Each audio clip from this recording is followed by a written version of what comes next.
4, 19 ao 24. Quem encontrou, diga amém.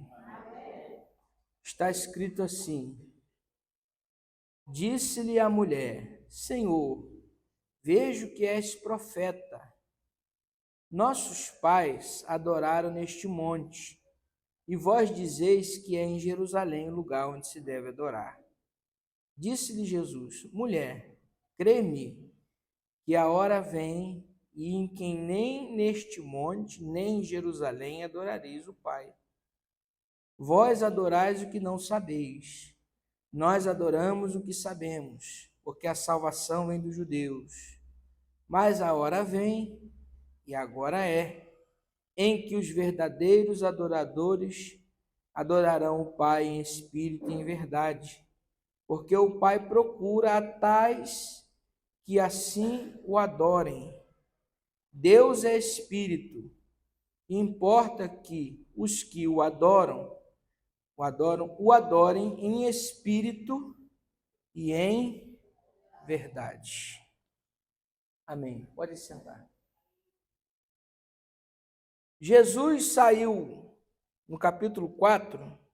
Eu não vou ficar aqui falando sobre isso, eu vou direto ao assunto, nós não vamos demorar muito. Mas a Bíblia diz que Jesus saiu da Judéia e foi para a Galiléia, Saiu da Judéia e foi para a Galiléia. Se alguém precisar sair, pode sair, tá? Só encostei mesmo por causa do barulho, senão você não consegue me ouvir e eu não consigo prestar atenção no que eu estou falando. Mas se alguém precisar sair, pode sair.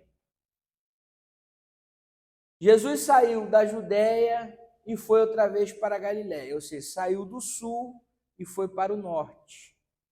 Todo mundo sabe que o caminho mais reto, o caminho mais perto entre um lugar e outro, é uma reta. Ou seja, você sai em linha reta. Só que os judeus, eles faziam uma curva, passavam por fora, para não ter que passar por Samaria. Porque entre a Judéia e a Galiléia ficava Samaria no meio. Então diz a Bíblia que nessa vez Jesus foi da Judéia para a Galiléia, ou seja, do sul para o norte. E Israel até hoje é assim, é um lugar muito pequeno. Israel é do tamanho do estado de Sergipe, aqui no Brasil, só para os irmãos terem uma noção. É bem menor que o estado do Rio de Janeiro. Sergipe é o menor estado do Brasil. Israel é do tamanho é um pouquinho menor que o estado de Sergipe, em área. Você cruza o país inteiro em 3 dias, coisa que no Brasil você não faz. Então, essas viagens eram comuns, porque é muito rápido, muito perto. Então, Jesus saiu da Judéia e foi para a Galiléia. Saiu do sul para o norte. E ao invés de ir em linha reta, os judeus eles faziam uma curva para não ter que passar no meio, que era Samaria. Por quê? Porque os judeus não se comunicavam com os samaritanos. Por quê, pastor? Porque havia uma briga aí antiga, coisa muito antiga. Dá uma olhadinha aí, por favor. Primeiro livro de Reis, capítulo 12. Se você quiser em casa fazer essa leitura, aqui nós vamos ler um versículo. Mas se você quiser ler em casa todo esse trecho para você entender qual era a briga dos judeus com os samaritanos, você vai ler e você vai entender. Está do versículo 26 ao 33. 1 Reis 12, do 26 ao 33. Mas nós vamos ler o versículo 28.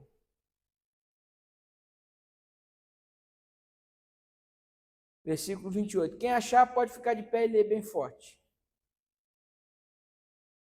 Pelo que o rei tomou conselho e fez 2 bezerros de ouro. Ele disse: muito trabalho você terá por subir a Jerusalém. Eis aqui teu Deus, ó Israel. terra do Egito. Muito obrigado. Ou seja, diz a Bíblia que quando houve a separação do reino de Salomão, Salomão morreu. Seu filho Roboão nasceu e veio com tudo, né? Um jovem que não quis ouvir o conselho dos mais velhos, ouviu o conselho dos jovens igual a ele, disse: vamos botar para quebrar, vamos botar quente aí. Aumentou os impostos, começou a infligir uma carga pesada sobre o povo, o reino dividiu. Política. O reino dividiu. Quando o reino dividiu, 10 ficaram para o norte, 10 tribos para o norte e 2 para o sul. Porém, as tribos do sul, Judá, ficavam em Judá. Jerusalém era o lugar onde tinha o templo.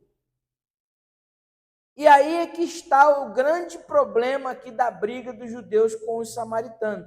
Porque as 10 tribos do norte chamavam-se Samaria e as 2 do sul chamavam-se Judá. Aí os judeus, Judá, samaritanos no norte. A briga se deu o seguinte: o templo fica em Jerusalém. E Jerusalém é no sul. Sendo que o povo já estava, na sua grande maioria, morando no norte. Então o rei do norte, chamado Jeroboão, ele disse o seguinte: se o povo for do norte para o sul, e começar a ir muito lá em Jerusalém para adorar a Deus lá no templo, eles vão acabar voltando para o sul, eu vou perder o meu reinado. Então, para não perder o reinado, para segurar todo mundo ali, o que ele fez? Construiu um bezerro em Betel, um bezerro de ouro em Betel e outro bezerro de ouro em Dan, que eram cidades do norte, e disse para o povo: não vão para Jerusalém, não. Aqui é o lugar que vocês devem adorar. Aqui está o seu Deus que tirou vocês do Egito. Está aqui. Vocês têm que adorar aqui. Não vão para Jerusalém, não. Não vão atrás de negócio de Jerusalém, não. Fica aqui mesmo. E não só isso, mas se você continuar lendo nessa leitura que eu dei a referência, até o 33, você vai ver que ele fez altares, que ele criou dentre o povo. Ele não chamou da linhagem de Arão como deveria ser, mas ele pegou dentre o povo, no meio do povo, ele pegou lá alguns para ser sacerdotes, fora daquilo que Deus havia dito. Ou seja, ele criou um culto paralelo. Um culto paralelo. Tem algumas pessoas que têm o espírito de Jeroboão, sabia? Não está aqui no meu esboço não, mas hoje é culto de ensino. Tem um espíritozinho de Jeroboão. O que é? Ele tem uma igreja paralela. O que é a igreja paralela? A igreja tem pastor, mas ele quer resolver as coisas por outro modo. Ele resolver. Né? A igreja tem pastor, mas ele quer fazer as coisas sem dar satisfação.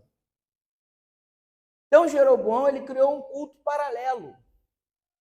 Ele disse: não vão para Jerusalém, não. Aqui é o lugar de adorar. Passaram-se os anos. Olha, irmãos, eu estou falando de 500 anos. Quantos anos? 500 anos. Olha quanto tempo ficou essa briga. 500 anos. Você já pensou você ficar sem se falar 500 anos com a pessoa? 500 anos. É muito tempo. Isso eu estou falando de 500 anos por baixo. E foi um pouquinho mais. A data certa foi um pouquinho mais. 500 a 600 anos. Vamos botar 500 anos. Morre o pai, morre a mãe, vem o avô, morre, vem o filho, morre, vem o neto, morre, e está todo mundo sem se falar. Aí vem o tempo de Jesus. No tempo de Jesus, eles nem passavam pelo lugar para não esbarrar, para não ter que falar. Vê se isso não é uma coisa maligna. Você desviar o caminho para não falar com a pessoa, isso é uma coisa maligna. É coisa do mal. A Bíblia diz que os judeus não se comunicavam. O que é comunicar? É você falar assim: boa tarde. Não se comunicavam. Boa noite. Paz do Senhor, nem paz do Senhor. Não dava nem boa tarde quando dirá paz do Senhor. Não se comunicavam.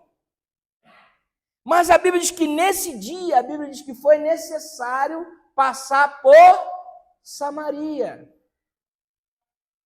Foi necessário. Por quê? Porque Jesus veio para romper esses grilhões, que são coisas malignas. A Bíblia diz que o Filho do Homem veio para desfazer as obras do diabo. Enquanto o diabo trabalha, Jesus vai lá e desfaz todas as obras do diabo. O diabo não tem vez com Jesus, porque onde Jesus chega, ele desfaz as obras do diabo.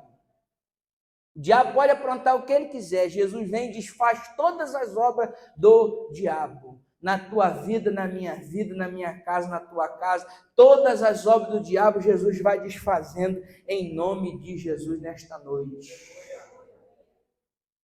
Então Jesus foi lá em Samaria e encontrou com uma mulher samaritana que estava no poço ao meio-dia, que tinha um problema muito sério, que ela estava casando, descasando, casando, descasando. Era a prostituição legalizada. É a pessoa que casa para fazer sexo. Era a mulher samaritana. Tiveste 5 maridos e o que tu tem não é teu. Ela casava e descasava, casava e descasava, casava e descasava. Você vê que isso é antigo, hein?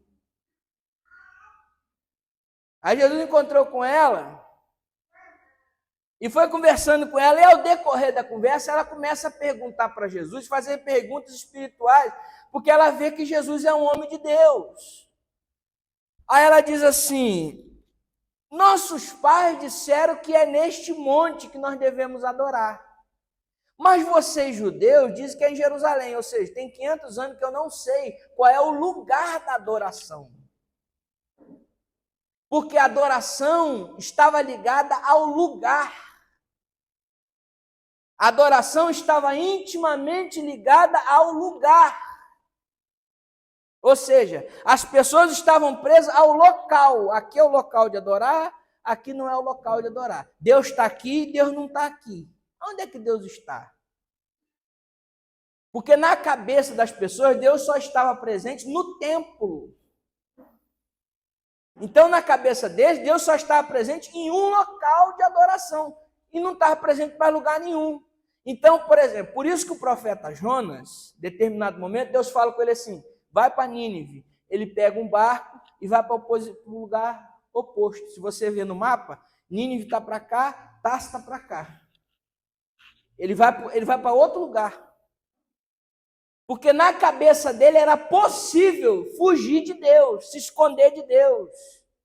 Era possível ir para outro lugar onde Deus não estava. Só que não existe um lugar onde Deus não está. Deus está presente em todos os lugares. A Bíblia diz que os olhos do Senhor são como chama de fogo, contemplam os fiéis da terra. Deus está em todos os lugares. Deus está vendo todas as coisas. Deus está vendo todas as ligações. Deus está vendo todos os áudios. Deus está vendo todas as conversas. Deus está vendo tudo que se passa. Ele sabe de tudo que acontece. Ei, calabás! Sabe de tudo. Sabe de tudo. E de vez em quando ele fala aí. De vez em quando ele fala. E Deus fala. Deus fala. Deus fala. Deus fala contigo. Deus fala comigo. Nosso Deus fala. Eu sirvo a Deus porque Ele é vivo. Porque Deus não é igual essa caixa que está parada aí, amanhã vai estar no mesmo lugar, se ninguém mexer vai estar aí. Eu vi na internet, eu fiquei chocado. Não sei se vocês viram um vídeo de uma corrida de santo. Vê se pode. Vocês viram isso aí? Botava assim as bonecas lá de gesso no andador, ia um correndo do lado de cá, o outro correndo do lado de lá, para ver quem chegava quem chegava primeiro. Qual é o santo que chegava primeiro? Brincadeira. E os bobos tudo correndo, carregando aquilo lá, tudo correndo, e a boneca lá parada. Não vai se mexer. Mas o nosso Deus não. O nosso Deus é vivo. O nosso Deus é santo, mas Ele é vivo. Ele fala, Ele enxerga, Ele vê, Ele sabe, Ele está presente, Ele vai em todos os lugares. Aonde você pensa assim, aqui Deus não está, é lá que você vai ver a mão de Deus. O profeta, o salmista diz, Senhor, se eu subir a mais alta altura, lá estás. Se eu descer a mais profundidade, lá está. Se eu colocar minha cama lá no Sheol, lá no inferno, até lá o Senhor está, porque não há um lugar que o Senhor não esteja. O Senhor está presente.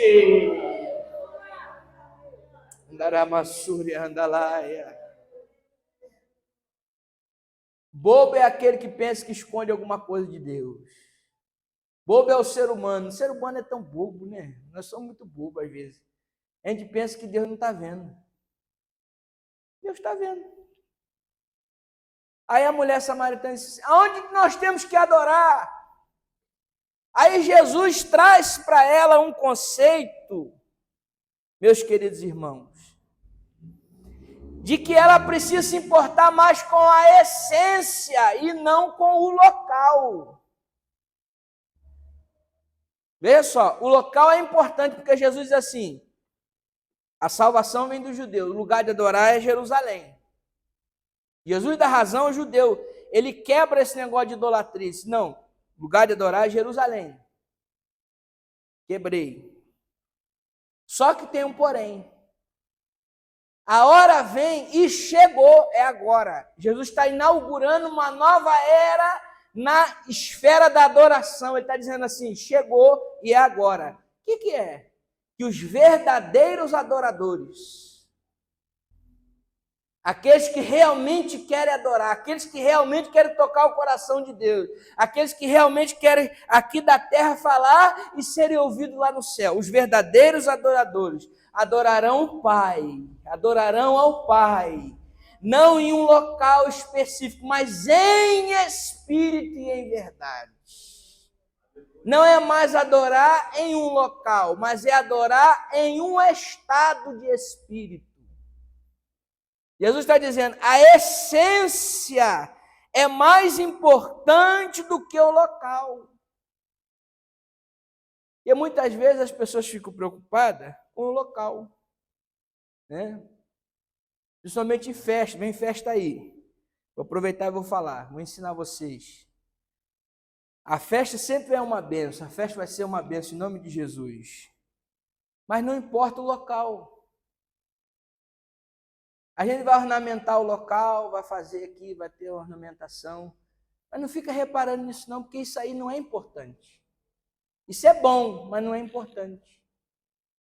No culto isso é bom, mas não é importante. Um arranjozinho aqui, uma cortina ali, um negocinho ali e tal. Isso é bom, mas não é importante. O que é essência? Essência vem de essencial. Ou seja, é aquilo sem o qual, se não tiver, não tem festa. Essencial. E o que é essencial? O bom som é bom porque o som é metade do culto. Se o som estiver ruim, não rola, não vai. O som é bom, música é bom. Se falta o Zé Cláudio aqui, misericórdia. Falta um músico bom aqui. Falta um contrabaixista, um guitarrista, um baterista, um tecladista, um músico bom aqui. Faltou. Faz falta. Pastor, faz falta. É bom. O irmão fulano de tal, é bom, faz falta. Mas a essência, o essencial do culto, que não pode faltar,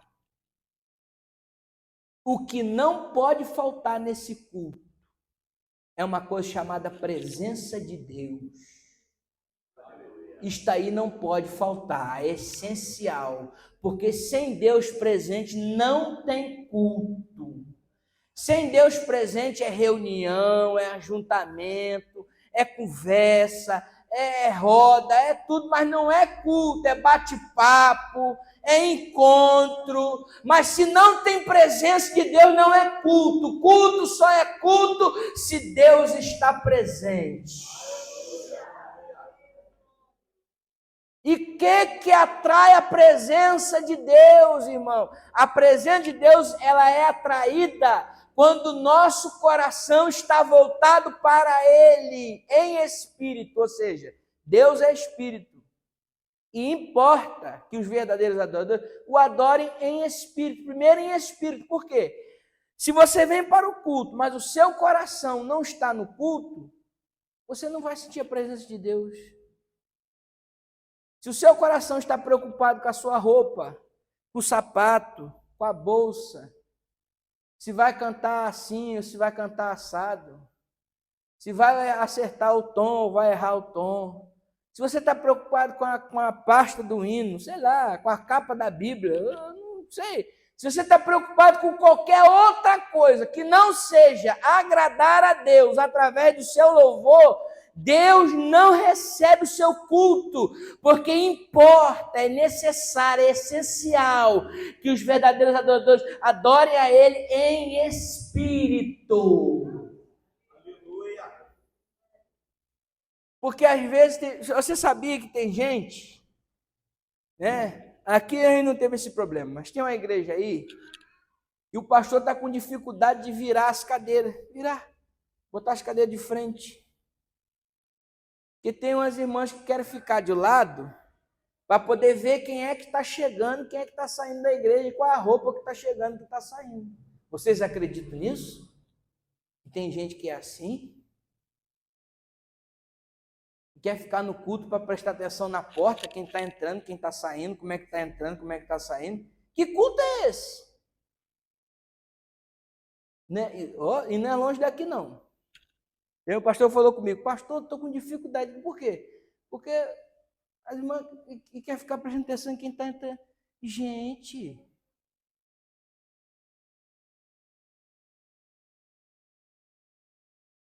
que é isso? O outro vem preocupado, se não, que eu tenho que fazer meu cabelo. Olha, mulherada, vou falar uma coisa para vocês. Se fizer o cabelo bem, se não fizer, amém. Vem do jeito que você puder vir, irmão. O importante é você fazer o seu melhor para Deus na sua adoração. Ah, mas não deu para eu comprar um sapato novo. Não importa, vem com o seu veinho de guerra mesmo, mas vem para adorar a Deus, porque Deus não está interessado se você está com sapato novo ou se está com o velho de guerra. Ele quer saber se você está adorando em espírito. Deus não está interessado se você está com laço ou está sem laço, está com blazer ou está sem blazer. Deus está interessado se você está adorando e a sua adoração está chegando até Ele. Se você está cantando para aparecer, para se mostrar, para mostrar a sua voz, para mostrar o seu talento, ou se você está dizendo, Senhor, tudo que eu tenho é para te servir e é para te adorar. Use o seu melhor, use o seu talento da melhor maneira, é claro. Ensaia, porque para Deus tem que ser o melhor. Então use o seu melhor, mas não para mostrar você, mas para revelar aquele que você está adorando. Porque tem gente que diz assim, olha, eu não ensaiei não, mas eu vou cantar. Não, não canta não.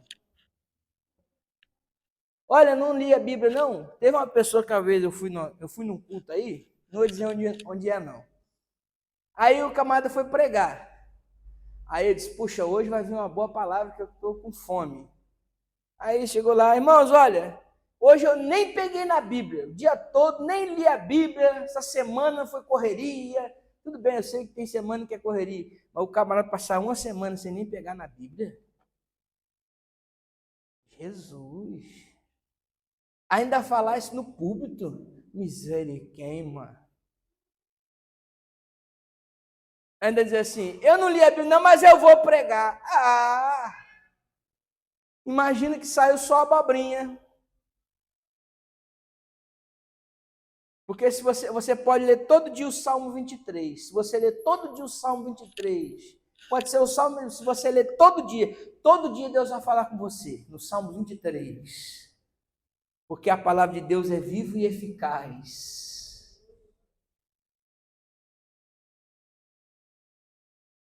Eu não ensaiei não, mas eu vou cantar. Se tiver uma falha, os irmãos me perdoem. Irmã, ensaia. Irmão, ensaia. Você vai cantar, ensaia. Se você não ensaiou, olha, irmãos, não me perdoe, eu não vou cantar hoje porque eu não ensaiei. Porque eu falei semana passada, Deus não aceita resto. É o melhor. Mas não é para os homens, é para Ele.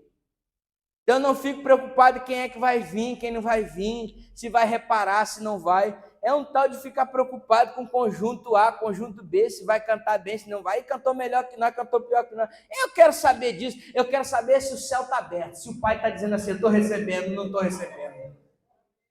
Em espírito. E em verdade.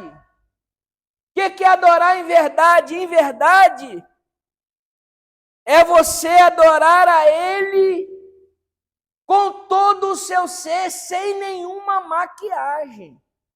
Eu não estou falando de maquiagem de coisa não, tá? Eu estou falando de maquiagem de disfarçar. Porque tem pessoas que disfarçam muito bem. Você olha assim, é um servo de Deus, é uma serva de Deus, mas é mentiroso. Adora com mentira. Adora com coração ruim. Tem gente que adora com coração ruim. Aqui não tem isso não, graças a Deus. Se tem, Jesus vai queimar ele. Adorar com coração ruim, com raiva, com ódio. Adorar com mentira. Fingindo ser uma coisa que não é. E Deus está olhando do céu e dizendo assim, eu te conheço. Não adianta tu falar um monte de balá aqui, lá fora tá com a boca suja de palavrão, eu te conheço. Chega aqui, profetiza, fala, não sei o que, termina o culto e é tome áudio, tome ligação. E tome áudio, tome ligação. Jesus diz assim, eu te conheço, mentiroso. Vai para lá não sei aonde, lá e fica só olhando, só reparando. Vai dizer assim, eu já contei para vocês aqui que uma vez eu fui numa igreja. Essas igrejas aí, fui numa igreja aí, cheguei lá e tava a mulher. E papai pulava e pulava. Eu já contei aqui, né? Pulava, rodopiava, saltava e profetizava e caía no chão. E passou o culto, a mensagem todinha arrebatada no chão. Levantou e não contou nada, só ficou arrebatado. Aí no outro dia eu estou indo lá no Bradesco.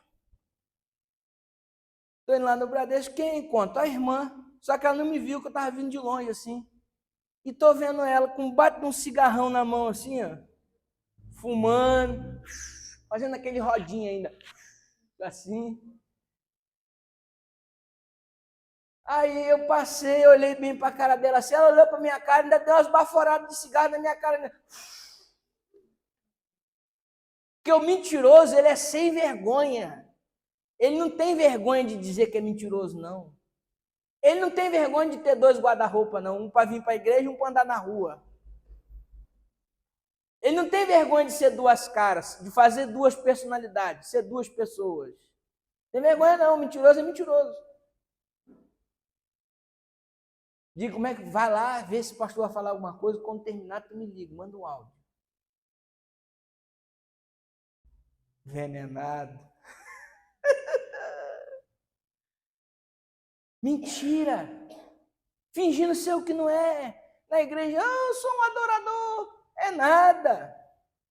Aí Jesus disse assim, o Pai está procurando. Olha, irmãos, o Pai está procurando os verdadeiros que adoram em espírito, mas que também adoram em verdade. Onde é que estão aqueles que adoram a Deus em espírito e em verdade aqui esta noite? Deus está procurando no nosso meio, o Espírito Santo está procurando alguém que tem um coração de verdade. Porque tem gente que finge ser amigo, não é amigo, finge ser companheiro, não é. Deus vai mostrar para você quem é que está do seu lado e quem não está. Quem está te criticando por trás, quem está enfiando a faca em você por trás e quem é que está andando de mão dada com você verdadeiramente. Deus vai revelar e vai passar limpo no mentiroso assim, ó, e vai tirar e vai repreender, porque só vai ficar aquele que anda com a verdade. Na tua vida, Deus vai fazer isso, você vai ter essa experiência com Deus, no seu trabalho, na sua casa, na sua família, pode esperar, porque Deus vai fazer, só vai ficar quem tem a verdade. Deus está procurando pessoas verdadeiras. Senhor, eu sou falho, mas eu estou aqui. Verdadeiro. Senhor, eu estou com dificuldade, mas eu estou aqui. Eu estou cansado, mas eu estou aqui. Senhor, eu estou apanhando aí na vida, a tribulação está doendo, mas eu vim mesmo assim, porque eu tenho meu coração voltado para te adorar. Senhor, em espírito e em verdade, recebe o meu louvor. É desse tipo de pessoa que Deus está procurando. Pessoas que não fingem uma coisa. Não, Senhor, eu sou falho mesmo, eu sou pecador mesmo, preciso de misericórdia mesmo. Mas eu vim aqui, porque aqui é o lugar da graça de Deus se manifestar na minha vida. Eu estou aqui para adorar em espírito e em verdade. É essa adoração que Deus recebe. Que Deus te abençoe nesta noite. Fica com essa palavra para o teu coração. Adore a Deus em espírito e em verdade, porque Deus está procurando pessoas que tenham um coração voltado com essa essência.